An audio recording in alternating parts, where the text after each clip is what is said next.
tem uma pergunta aqui que não tem nome. Quantos anos você tem?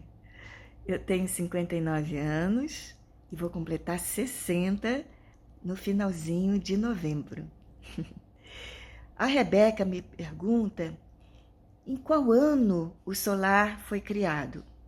Rebeca, em 1983 foi criado o Solar Minos de Luz, logo depois da tragédia, mas apenas com a parte assistencial e de evangelização. A educação integral, ela começou dia 18 de agosto de 1991.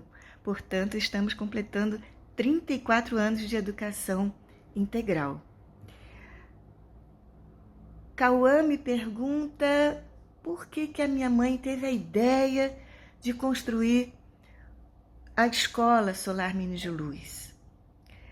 Não havia creches na comunidade. Os pais não tinham com quem deixar seus filhos para poderem trabalhar.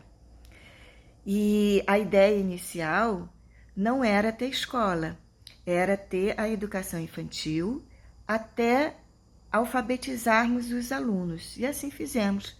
Só que depois os alunos, os pais nos solicitaram para que a gente fosse adiante. E com isso a gente resolveu seguir pouco a pouco e graças a Deus a gente chegou até o ensino médio. A Isabela, minha xará, me pergunta quais são os benefícios do solar para os adultos. Isabela, em primeiro lugar, naturalmente, eles se sentem tranquilos, seguros em deixar seus filhos num local onde eles confiam, para que eles possam sair para trabalhar com o coração tranquilo. Mas também há uma mudança nas famílias a partir do momento em que o solar oferece uma opção que não existia antigamente, dos filhos se formarem no ensino médio e irem para a faculdade. Porque quando a gente chegou no morro, não havia ninguém que fizesse ensino superior. Então, começaram a estudar e os pais viram que era possível também. Então, muitos pais voltaram a estudar e completar seus estudos. Isso foi muito legal. E a gente sente que a comunidade ela está mais pacificada, com mais famílias se voltando para os estudos, para uma boa formação, para conseguir bons empregos, né? Aí o Tiago pergunta uma coisa que eu nunca ouvi você falar, Tiago. É verdade que a escola foi construída em cima de um cemitério? Menino, aonde que você escutou um negócio desse? Não, fake news, não. Decididamente não existia nada disso. Tem uma pergunta da Eloá.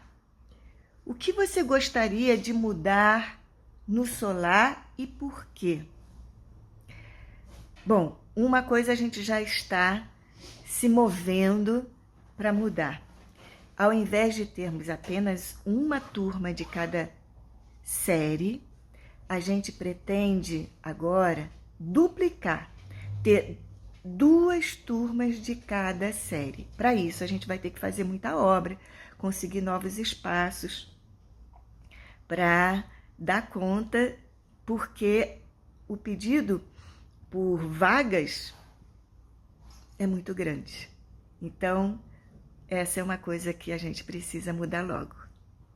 E, Valentim, mais uma pergunta interessante, hein? Como é ter que separar a vida pessoal e a vida profissional? É interessante essa pergunta, porque o Solar Meninos de Luz é minha vida, me dá sentido para a vida, né? Mas não é só o solar, é o Lar Paulo de Tarso também. a casa espírita e a obra social, educacional. Mas as coisas estão muito entrelaçadas mesmo, sabe, Valentim? Mas eu fico em paz. Às vezes eu fico meio atolada, cheia de coisas, aí eu preciso ter um tempinho para respirar e não ver ninguém.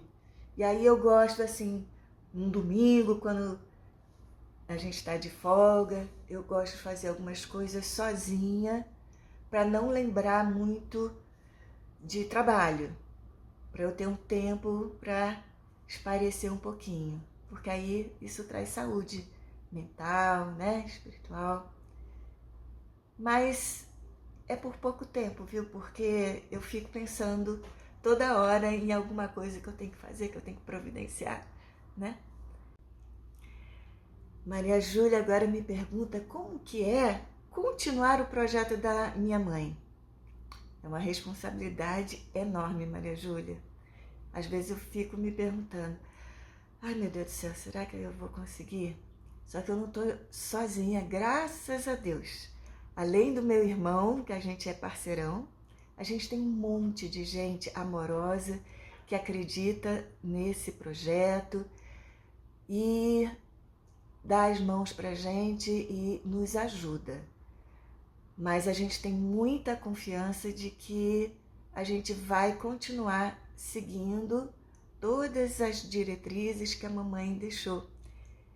E espiritualmente ela está sempre intuindo a gente. Ela não deixa nada a desejar só porque ela está lá no plano espiritual. Ela está sempre orientando a gente.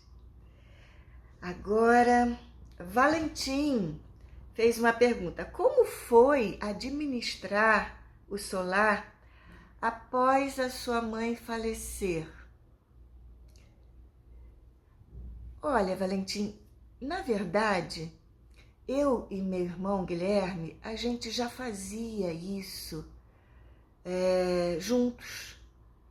Era um trabalho da família, então, na verdade, a gente só deu continuidade, porque a gente já estava mergulhado nesse projeto desde sempre.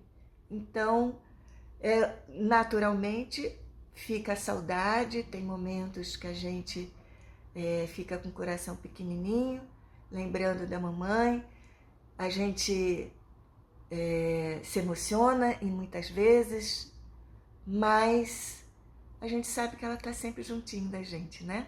Espiritualmente, ela está sempre junto. Valentim fez outra pergunta, vamos ver. Fale uma palavra que vem na sua cabeça quando você vê os alunos que eram pequenos, crescendo e realizando seus sonhos. Essa é fácil. Orgulho. Eu tenho muito orgulho de ver nossos ex-alunos conseguindo conquistar bons empregos, criar uma família bonita, com bons valores morais. Eu adoro ver os nossos alunos já grandes, quando eu lembro deles quando eram pequenininhos e quantas coisas eles estão sendo capazes de fazer agora. E vários esportes, várias atividades culturais, eles colocando seus talentos para fora. É orgulho, muito orgulho. Em qual ano foi criado o solar? É a pergunta da Rebeca. Rebeca, assim que a gente entrou na comunidade, a gente considera a existência do solar, mas não ainda com a escola, só com a parte de evangelização e assistência social, que eram dados aos sobreviventes das tragédias e também da própria comunidade em torno. Mas passados uns 7 anos, a gente já tinha construído a escolinha, aí sim veio um grupo de mães pedindo para minha mãe construir uma creche, porque não tinha, elas queriam trabalhar e não tinha onde colocar seus filhos. E por isso a gente começou, então, o trabalho de educação integral, que agora completam 34 anos. Então foi dia 18 de agosto de 1983. A Maria Júlia me pergunta como foi escrever o livro sobre a escola solar e reviver essa história. Legal essa pergunta, Maria Júlia. Olha, eu não pensava em escrever um livro. Na verdade, todo mundo dizia para mim, Isabela, escreve, porque você está com a memória fresca, né? Porque você viveu tudo desde o início. E você é a única que sabe contar isso tudo agora. Então, eu aproveitei a pandemia e comecei a escrever. E, enfim, fui escrevendo e saiu o livro. Eu nem sei dizer como é que eu me senti. Eu não me sinto uma escritora, eu vivo dizendo isso. Eu escrevi a história, a biografia do Solar, e eu fiquei feliz em que muitas pessoas possam ter a oportunidade de conhecer como que a gente construiu uma obra social, com muito amor, e que, de repente, outras pessoas podem se interessar em fazer outros solares nas suas regiões onde moram, em outros locais, né? Então, para estimular, né, as pessoas, quem sabe.